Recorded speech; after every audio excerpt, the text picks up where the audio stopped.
le point santé du moment. Donc je sais pas à quel format je vais faire ça, si ce sera tous les mois, tous les 2 mois, toutes les semaines. Pour l'instant, il y en a un premier qui sort, on verra voilà, le rythme que je prends. Excusez-moi s'il y a du bruit à côté, c'est le hamster. Je peux pas y faire grand chose. Hop, j'ai des allergies, donc mon nez rouge.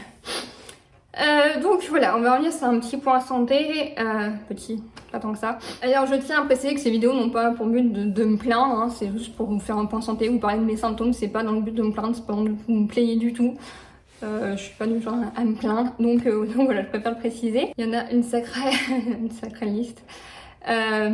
Premièrement, depuis quelques mois, j'ai des problèmes intestinaux et de vessie, on va dire, les deux, on va dire. Intestinaux, c'est que une fois par mois, on va dire, je vais me taper des grosses douleurs intestinales, mais vraiment des bonnes grosses douleurs. Généralement, je pense que c'est dû à la constipation, je sais pas trop. Et ça dure 24 heures, et après ça passe, mais vraiment c'est des douleurs où je fais des malaises et tout, je suis vraiment pas bien, j'ai une bouffée de chaleur, après j'ai froid, après je suis trempée, je suis vraiment pas bien quoi.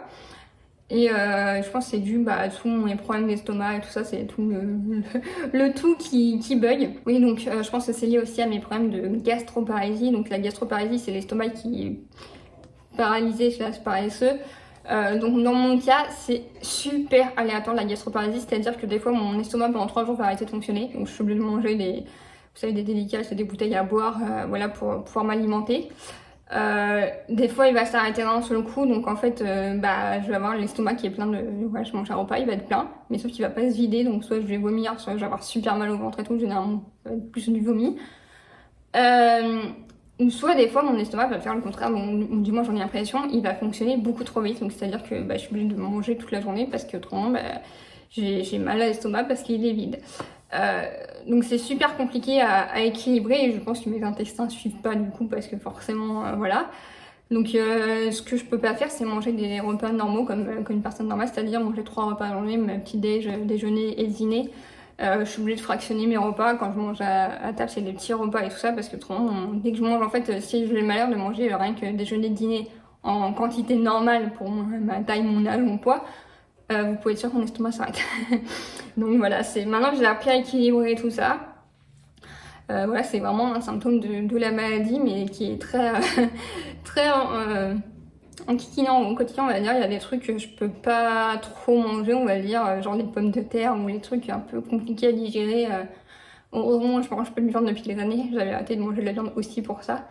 Mais voilà, c'est un peu compliqué et je pense que mes intestins ont du mal à suivre parce que du coup, des fois, ils ont de la nourriture qui arrive d'un seul coup, des fois, ils ont trop de nourriture. Donc ça doit faire des grosses bulles d'air dans mes intestins et je pense que mes intestins font une espèce de nœud, je sais pas, et quand ça passe, ça fait super méga mal. Et je pense que vraiment c'est lié parce que du coup, voilà. Autrement, autre truc, j'ai des problèmes de vessie. Ça fait des années que j'enchaîne les infections urinaires. Pour ceux qui ont suivi le vlog de la veille de mon mariage, j'en avais parlé. C'est vraiment des infections urinaires qui sont très rapides, extrêmement douloureuses. Honnêtement, je prends de la morphine quand on est parce que c'est... En fait, je vais commencer à avoir les symptômes de douleur en urinant le matin, on va dire à 8h par exemple. L'après-midi à 13h, je vais uriner du sang. Et clairement, ça va à une vitesse et vraiment, je urine du sang, quoi. Et c'est hyper embêtant. Les antibiotiques ont du mal à fonctionner. Je peux pas prendre des antibiotiques tout le temps parce que c'est pareil pour mes intestins, c'est pas génial. Donc en fait c'est compliqué de tout équilibrer. C'est pas si je suis constipée des intestins, ça favorise les infections urinaires. Pour les infections urinaires, faut pas mettre de vêtements serrés. Avec ma maladie, il faut que je mette des vêtements compressifs. Donc autant dire que c'est très galère à équilibrer tout ça. Donc je galère tout simplement. Bon, ici la Sonia du montage, ça va pas être la même qualité, mais c'est pas grave, je suis en train de faire le montage de la vidéo. Oui, j'ai oublié de préciser que pour ma vessie, j'avais fait des tests avec un neuro-urologue à l'époque, il y a de ça des années, c'était avant d'avoir Joshua.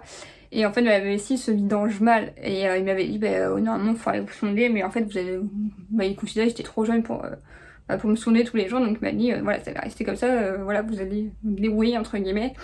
Et du coup, ce que j'ai aussi d'autre comme symptôme, c'est que des fois, en fait, je ne sens pas l'envie d'uriner. J'ai une douleur, en fait, j'ai mal au ventre. Voilà, j'ai mal au ventre. Je me dis, peut-être c'était parce que j'ai envie de faire pipi, je vais faire pipi. Effectivement, je fais un gros pipi, alors que j'avais pas du tout envie d'uriner. À savoir que j'ai jamais fait ma rééducation du périnée aussi, donc je pense que ça aide pas. Là, j'ai acheté un truc pour m'aider à remuscler un peu mon périnée, mais voilà. Autre symptôme là depuis quelques semaines qui me font galérer, c'est mon hyperlaxité slash mes luxations, subluxations. Je sais pas pourquoi, depuis 2-3 semaines, c'est un enfer. J'ai l'habitude des luxations et tout, j'en ai au quotidien et tout, des subluxations et tout ça, mais là voilà, même William m'a remarqué, à chaque moment dans le lit, je me déboîte un truc. Toute la nuit, je passe mon temps à craquer parce que j'ai l'épaule qui subluxe et hop, qui se remet en place. Le coude pareil, les poignets, les chevilles. Des fois, j'ai même les orteils qui subluxent. C'est n'importe quoi. Chaque moment que je fais dans le lit, il y a un truc qui suit pas mon corps. Et ça m'empêche beaucoup de dormir. J'ai beaucoup d'insomnie parce que c'est compliqué.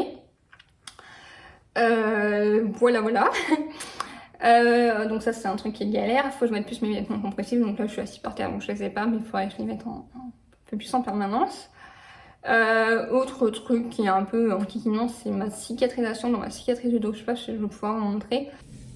Alors, voilà ma cicatrice. Et en fait ce qui est un peu enquiquinant, c'est que mon boîtier en fait il arrive là, donc en fait il est un peu sur le côté. Et du coup selon comment je le mets ça tire pas mal sur ma cicatrice, je sais pas si on voit l'autre dans le creux. Et clairement, je trouve que ça a moins bien cicatrisé que la première fois. Après, j'ai envie de dire, on a ouvert 2 fois au même endroit, donc 2 fois, même 3 fois si on réfléchit bien. La première fois, ils ont mis le boîtier, la deuxième fois, ils ont enlevé l'ancien, ils ont refermé, et la troisième fois, ils ont mis le nouveau. Donc voilà, j'ai été ouvert 3 fois, on va dire, à cet endroit-là. Et clairement, la cicatrisation n'est pas pareille. Je le sens au niveau contact. C'est vraiment un truc où, genre, moi, je peux pas, j'évite de toucher, William ne peut pas toucher parce que vraiment, en fait, le boîtier est plus épais et il sent plus. Donc voilà, c'est un peu enquillant aussi pour dormir, donc ça m'aide pas. Après, voilà, heureusement, je veux dire, je préfère les bénéfices que j'en ai que les inconvénients, clairement. Autre truc, je sais pas si j'en ai déjà parlé sur YouTube, ça fait 3 ans que j'ai des ganglions derrière l'oreille. Derrière celle-là, ça rencontine. Normalement, je suis censée me faire une OPU, je sais pas s'ils font ça d'anesthésie locale pour les ponctionner, il faudrait que je le fasse. Je sais même pas s'ils les ponctionnent ou s'ils enlèvent le bistouri, je sais pas. Mais clairement c'est une opération de plus et tout, mais en fait c'est hyper gênant parce que du coup j'ai beaucoup de trucs associés à la gorge. Le fait que ma gorge soit un peu bizarre, ça se trouve c'est peut-être lié d'ailleurs. Mais c'est pareil, c'est enquiquinant et je pense que c'est un symptôme de maladie parce que je vois pas pourquoi j'aurais ça, ça fait des années. Je vais essayer de vous montrer pareil. Enfin, je vais pas voir si je vous montre bien. Je sais pas si vous voyez les boules que ça fait, en plus c'est pas très joli quand je m'attache les cheveux. Et généralement c'est super rouge, super inflammé. Et voilà. Autre truc, voilà, on va faire un point santé du moment et tout. Donc vous savez, on a entamé un parcours spécialisé pour avoir un bébé avec William. Clairement, en entamant ce parcours, je me disais clairement pas que je vais me faire opérer. Mais ça a été le cas, donc il y a quelques semaines, ça fait 2 semaines quoi. J'ai eu j'ai eu une hystéroscopie opératoire parce que j'avais des sinéphiles, donc des cicatrices à l'intérieur de l'utérus par rapport à mes différents curetages. Donc clairement ça c'est pareil, je pense que la maladie n'a pas aidé. Il y a une difficulté de cicatrisation. Et voilà, j'ai eu une opération pour lever ces sinéphiles. Encore une fois, je m'attendais pas du tout à me faire opérer en entamant ce parcours pour PMA entre guillemets. Oui, bien que c'est de la PMA. Hein. Voilà, c'est moi quoi. Donc il y a 1 an, si vous me suivez, vous savez que j'ai eu un arrachement osseux du sternum parce que Joshua m'a lancé des jouets sur le sternum, premier truc. Genre 2 semaines plus tard, on avait fait un freinage d'urgence et le lendemain, j'ai eu une grosse douleur à la poitrine. Je suis allée à l'hôpital aux urgences parce que vraiment j'avais très mal. Ils m'ont laissé sortir en me disant que j'avais rien et 3-4 jours plus tard j'ai reçu un courrier comme quoi j'avais un arrachement du sternum. Donc du coup j'ai eu mon médecin et tout ça au téléphone, j'ai eu des médecins qui m'ont examiné, donc mon médecin traitant lui m'a dit ça va être pour les gens normaux ça met 1 mois à cicatriser, pour vous ça va être de plus de 2 mois. Mon médecin spécialisé de la maladie lui m'a dit Sonia, je vais pas vous faire peur mais c'est à vie. Et clairement, ça fait 1 an et c'est pas remis. Donc en fait, si vous voulez, j'ai une... Je sais pas si ça se voit. C'est là. Ah, ça se voit peut-être un peu. Et j'ai une côte qui s'est barrée en avant, sauf une côte. En fait, j'ai une côte j'ai une entorse de la côte, une luxation de la côte. Sauf une côte à cet endroit, c'est pas censé bouger. Et donc, bah, ça a arraché mon sternum. J'ai un petit bout de osseux de sternum qui a arraché. Et clairement, ça fait 1 an que c'est pas remis. Donc à chaque fois, j'ai mal, je fais beaucoup de repos. Je peux pas forcer. Il faut que je fasse attention au mouvement que je fais, que j'étire pas trop, tout ça. Et clairement, quand ça tire bien, c'est assez douloureux, c'est assez gênant. Pour respirer, c'est pas, je peux pas prendre des grandes respirations parce que autrement ça tire trop sur la côte et tout bouge en fait. J'ai essayé de mettre vous savez, du K-tape, que j'avais acheté chez Action pour maintenir. C'est mon médecin qui m'avait conseillé ça, mais le problème c'est que je suis une femme, j'ai des seins et que la côte elle est là, mon sein est là. Donc ça appuie sur mon sein, donc c'est douloureux. Donc voilà. Il n'y a rien à faire, donc heureusement maintenant que je suis mariée, j'ai un homme qui me pose dans mon fauteuil roulant. Parce que clairement, généralement quand je me fais mal, c'est que je me suis trop roulée dans mon fauteuil, parce que bah faut faire un mouvement en arrière pour se rouler dans le fauteuil forcément. Et bah voilà. Franchement, ça fait chier, mais ça c'est un truc, bah c'est pareil, je lui ai dit à mon médecin, il va falloir simplement vivre avec. Autre truc, donc j'ai un ongle incarné qui revient, qui part, qui revient, ça fait 1 an, 2 ans. J'ai eu les souvenirs il y a 1 an où j'avais un pansement sur l'orteil. À mon mariage, je l'avais incarné. Pareil, je dois me faire opérer. Mais je suis déjà à 18-19 opérations chirurgicales dans ma vie. Clairement, j'ai pas envie de me faire opérer pour ça. Et j'avoue, c'est pas très correct. Il y a une question aussi d'esthétisme. Je vais pas dire le contraire. Voilà, j'ai déjà été opérée quand j'étais au collège de l'autre côté. C'est pas très esthétique parce que ça s'est surinfecté, parce que avec le sel, ça a super méga mal cicatrisé. Et du coup, voilà, c'est moins joli. Et bah voilà, je suis une femme, quoi. J'ai pas envie je préfère y aller en fait avec mon orteil que de me faire opérer. Je sais, c'est très con. Hein. Je sais qu'au bout d'un moment, l'opération, je vais devoir y passer parce qu'à chaque fois, ça surinfecte, ça cicatrise jamais. Je vois qu'il revient, ça met 2-3 mois à devoir faire des pansements, des désinfections, c'est une vraie galère. Donc voilà aussi pour ça, ça fait partie des blessures avec le sel, hein. On a la peau qui est tellement fragile que tout part avec. Depuis peu, là, depuis cette semaine, depuis quelques jours, j'ai re-saignement de nez. Ça c'est de la fatigue parce que j'arrive pas à dormir même avec des somnifères. Ouais, j'ai des hémorragies nasales, hein, clairement. Ça fait chier, parce que j'avais été tranquille pendant un moment et là ça revient. Je suis ravie. Voilà, mais ça c'est pareil, hein, mon médecin me l'a dit encore une fois. Cautériser ça sert à rien, c'est la maladie, c'est fragile. Cautériser ça va limite plus fragiliser les trucs, donc voilà, faut vivre avec. Faut que je rachète des mèches d'ailleurs. Si les mèches pouvaient être remboursées, parce que les mèches ne sont pas remboursées par la Sécu, c'est 6 € la boîte je crois. Ça m'est déjà arrivé d'utiliser 4-5 boîtes dans la semaine quoi, il y a quelques années, donc voilà. Voilà pour ça. Je pense que j'ai fait le tour. Si vous avez des questions, n'hésitez pas. Je sais pas du tout si j'ai fait le tour de toutes les questions.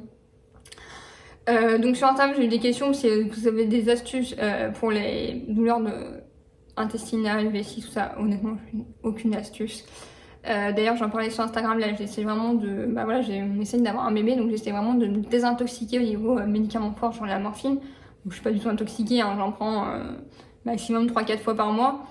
C'est de la morphine rapide, mais j'essaie vraiment de baisser mes médicaments. Je me dis que ça va être une période qui est un peu compliquée, hein. Ça, il y a déjà beaucoup de traitements que je prends plus et bah, je le ressens au quotidien, mais voilà, une fois qu'on aura un deuxième, et bah, je reprendrai tous mes traitements correctement, mais pour l'instant j'essaie d'avoir un corps sain pour avoir un utérus accueillant. Voilà pour ça, je pense que j'ai fait le tour. Comme je vous dis, si vous avez des questions, n'hésitez pas. Je n'ai pas de solution miracle à vous apporter à part le repos. Avec le CED, c'est vraiment le repos. Et voilà. Si cette vidéo vous a plu, n'hésitez pas à liker, à commenter, à partager. Et je vous dis à bientôt dans une nouvelle vidéo. Bye bye!